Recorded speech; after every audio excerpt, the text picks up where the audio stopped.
So ayan mga idol, dito nga ay magpapaputok ng Quidditch sa aking bayaw na si Renz. Ano ang sa inyo? Natamimi kayo, ano? So ayan, nagulat pa nga siya dahil bigla nga itong sumibat. Siyempre, ang lakas nga ng Quidditch ha. So bumili nga siya ng papaputokin namin alas 12.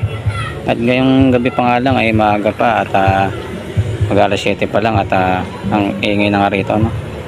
So ito nga yung bahay ng aking nanay, no? So kanina nga ay maraming kalat at busy sila.